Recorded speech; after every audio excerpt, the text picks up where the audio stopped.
Welcome to Our Girl Relationships. On this channel, we discuss day-to-day problems people face in their lives. Let's start with the video. As long as I could remember, even since my early years of childhood, I remember my father for being a man who was loved by everybody. He was cared for and appreciated by all of our family members as they tend to appoint him the fatherly figure position of the family every time there's something to discuss or an issue to handle. Regardless of whether there are people that would oppose or not, I considered him to be the finest image that a man could portray. I'm sure every girl says that about her father, but the difference between everyone else's dad and mine is that I can no longer say that about him. I can no longer see the good within him ever since my mom passed away when I was around 15.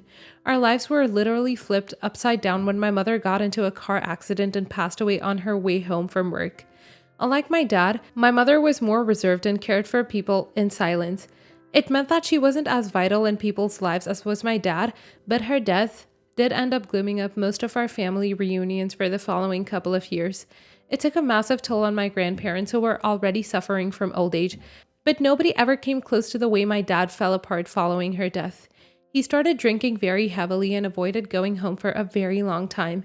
His health was spiraling downhill and his appearance worsened by the passing day. He looked pathetic and could tear the coldest of hearts by the way he stumbled around from bar to bar, spitting out my mom's name each time someone spoke to him.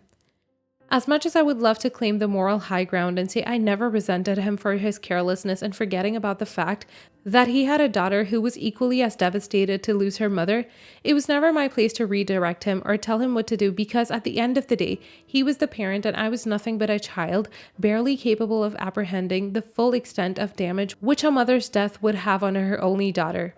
I live that way because she cares about having to bear the pain of losing one's mother as well as for my dad and make sure he doesn't vomit on his way to death, which is the most traumatizing time of my life. When I turned 19 years old, he came up to me one day and told me that he had exchanged a large sum of money with a friend that he usually gambles with in exchange for me to go on a date with him and pretend to be his wife for a couple of hours. My dad saw no danger in doing that and offered me like I was some product or useless item that would be passed around for a couple of hours and returned to the brand you reuse. That was what tipped me over the edge and made me pack all of my things and leave my parents' home and all that good as well as bad memories that I had in it. It has been 18 years since I walked out of my parents' home and haven't heard from my dad nor my family members since. That was until he called me on my personal phone last week. How he got it and who gave it to him is beyond me, but what matters is the events that followed after. He told me that he persisted in his drinking habits while his debts kept increasing and his health kept doing the opposite. He wound it up with an unpayable amount of alcohol debts and a possibly lethal case of cirrhosis. He was crying on the phone begging me to help him, saying how I was the only steady thing in his life that he could lean on and the only light at the end of the tunnel for him. How life would fall apart entirely if I refused to help him even in the slightest of ways. He alternated between trying to be manipulative and guilting me into giving him money and helping him with his health and being kind-hearted and generous and loving in the same way he was all those years ago before my mother died. Even after his emotional speech and discussing everything with my husband, I still couldn't find it in my heart to trust him so unconditionally because I knew that being an alcoholic is no joke, and an alcoholic being given money is nothing but a recipe for disaster. The consequences would be catastrophic, or if I choose to give him the money and let him fix his life, should he choose to, and they would also be catastrophic if I chose to keep the money and let him handle things as an adult. The only way I could see out of making things worse than they already are was to fish out information about how old his money is and try to pay them myself before they came breaking down his door for their money, or even worse, came for his life for it. After consulting with my husband once again, we decided to pay off all the debts that he has and try and give him a brand new start because, at the end of the day, we wanted him to be a part of our children's lives, and it would crush my world to no longer be able to appreciate the wonderful man that hid somewhere within him. I also called my cousin, who is a hepatologist that specifically specializes in liver disease and surgical transplants, and consulted my dad's case with her. She told me that those many years of transplant should have messed up his liver for good. The only solution would be to remove a piece of someone's liver who is compatible with my dad's and replace my dad's liver with this new one because livers have the ability to regenerate, especially under medical supervision, which she was willing to offer for free. She said that her time's worth and that of the people she knows would be for free, and I would only have to pay for the medical equipment necessary to operate and a couple of nurses during the operation, and that's all. I ended up paying less than a third for the initial operation and putting out the rest of that money into paying as much of my dad's debts as I could. I don't think the situation could have gone any better because my dad's health started recovering really quickly, as well as seeing the outcome of my efforts in real time, because as soon as his health started getting better and his debts were paid off, he started falling in love with life all over again and seeing the beauty in interacting with his grandkids and teaching me his words of wisdom like he always did before my mom passed away. The more I spent time around him, the more I realized what I did in that time had brought back the man that everybody loved and cared for, and the one that I was so proud of knowing and calling dad all of those years ago, and I don't think I could be more content and proud of myself for it. This is so wholesome. In the start, when he said that he tried to sell you to an old guy on a date to pay off his dad, so I assumed you were going to get revenge from him and make him pay for neglecting and ruining your teen years by being irresponsible and careless. I'm very surprised, but the furthest thing from content as I could be, as it's really nice to see you go above and beyond to bring back the old version of your dad that you were so in love with. He genuinely seemed like a nice guy before your mother passed away, and he's not the only person whose life was ruined because they lost their loved ones. As happy as I am to see your dad made it out safely, there's plenty of people out there that are dying due to the absence of a support system capable of pulling them out of the gutter and finding a hand that offers help such as yourself. I will, however, congratulate you for your selflessness and your empathy with him, because that's probably something I couldn't have done myself. I'll start this by saying I really appreciate your empathy and the way you handled this whole situation. But I would also like to know where the hell the rest of your family was when your dad was throwing his health and your safety down the drain. If he was such a lovable and caring character to all of them, then why the hell were they so absent in the time he needed them the most? Genuinely not trying to take away the spotlight from the good that you did in this situation, but I'm also calling out the rest of your family for being such a-holes. Next story.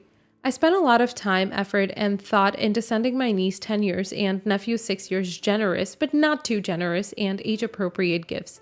The gifts were delivered last week. So last weekend, my sister said the kids loved the gifts. She said that the gifts were very thoughtful. I explained that I picked the activities that would keep the kids occupied and have fun at home during the pandemic. I asked for pictures of the kids playing with the toys. She has a long history of not giving the presents to the kids, but actually re-gifting the gifts. She says she will send me pictures. Days go by, no pics. I ask for pics multiple times. She sends me pics of other things like the kids with other kids and their art projects. I tell her that I'm confused and want to see pictures of the kids with my gifts. She gives me excuses and says that she will text me pics next weekend. Next weekend comes around and she does not want to send me pics. She keeps dodging my request. Christmas morning, I FaceTime with my family. I ask my niece and nephew if they like their gifts. They both robotically respond yes with absolutely no enthusiasm or feeling. When I ask them to show me the toys, they come up with excuses. The kids are like my sister's puppets at this point. They keep looking at my sister for cues on how to respond to my questions. They say that they enjoy playing with the toys. They don't want to go to their rooms to get their toys. They don't even say thank you. They run back and forth from the camera to my sister, whispering what to say in their ears. They all look annoyed that I'm even asking about the toys. Finally, they revealed that the toys are kept in the basement where the kids are not allowed and have not been opened yet. I called out my sister and I said, "So you didn't give them the gifts, so you lied." She starts to get angry and annoyed and upset. She says, "What is this, an interrogation?" At this point, I'm done with her smoke and mirrors and hang up. I feel extremely hurt and tired of her games. She crossed the line when she taught her kids to come up with elaborate lies to lie to me. She lied to me multiple times. I emailed her the receipt and asked her to return the gifts, or if she's too lazy, then to write me a check for the gift amount. She has no idea how to Venmo. She continues to lie and says, "Let's FaceTime so the kids can open their gifts." She said it was not her intention to hurt my feelings. She doesn't take any responsibility for her actions ever and always blames me for the crap she pulls up. This is not the first time she ruined a holiday. My relationship with my sister has always been rocky, but we were both making an effort to rebuild our relationship. Am I the a-hole for making her repay me for my gifts for her kids? Edit. More info. The family and the kids are fine. They're financially well off. The only reason I ask for photos is that I want to make sure that the kids actually received them. My sister and I were trying to rebuild our relationship. I saw that she made positive efforts for me, and she previously got me and my fam some gifts at the beginning of the year, so I thought she turned around. That is why I decided to try giving gifts again. I love the kids dearly. No, I would not normally ask for money back on gifts, and I have never in the past in any scenario. This time, I was fed up with her lying crap and toxic manipulation of teaching the kids to lie. She placed my gifts to rot in the basement while her kids saw the gifts but didn't get the gifts. Actually, I forgot to mention that she was very upset with me for not telling her ahead of time that I was sending the kids gifts. Consequently, the kids saw the gifts as she was opening the package. She was very upset and told me to tell her in the future when I'm sending kids gifts. I also want to mention that I got her a separate gift a week prior, and there were no complaints at all about that one. Also, no, the kids are not in danger.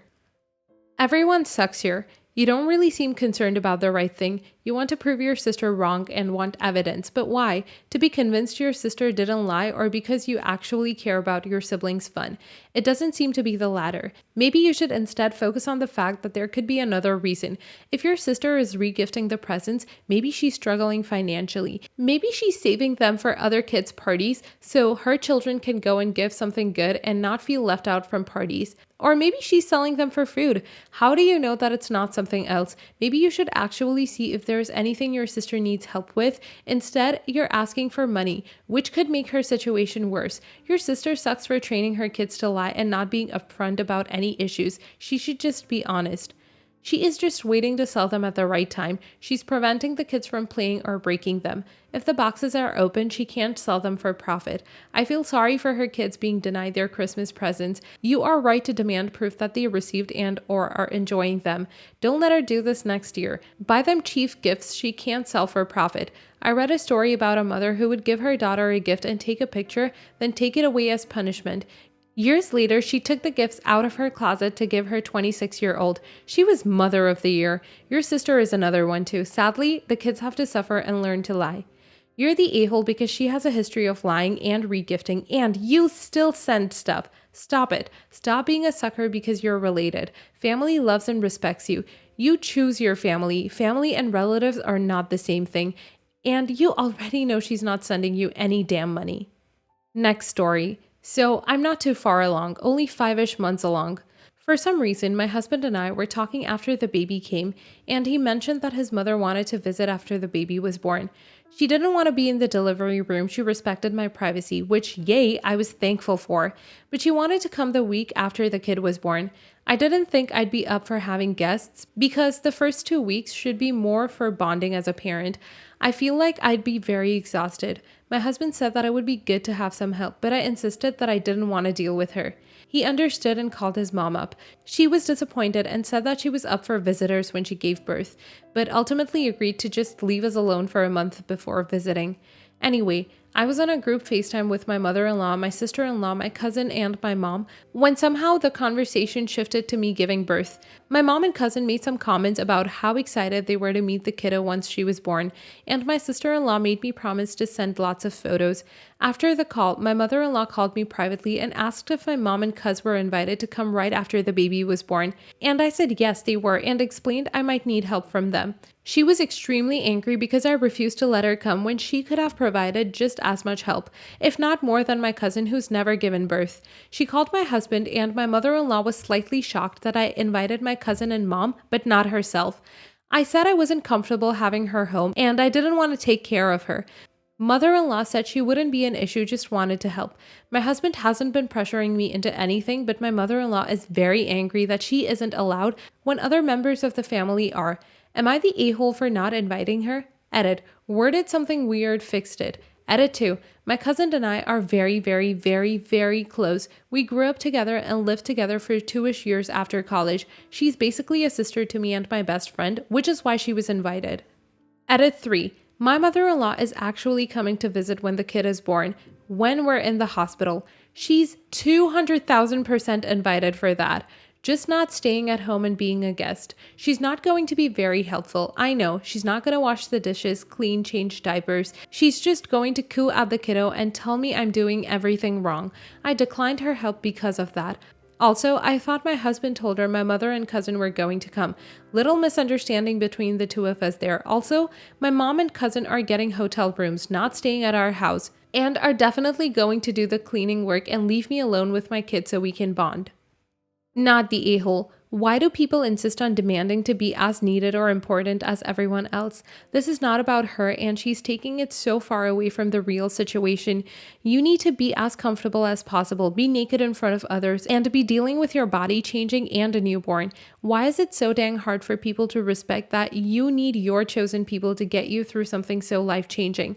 My hubby stepped aside during my emergency C-section so my mom could be with me. He was locked out of the room and didn't mind because he understood it wasn't about him. Everyone needs to get that through their heads. Not the a-hole. Your mother is way out of line to be pulling the, but you did invite others, so I should be able to come too. F that.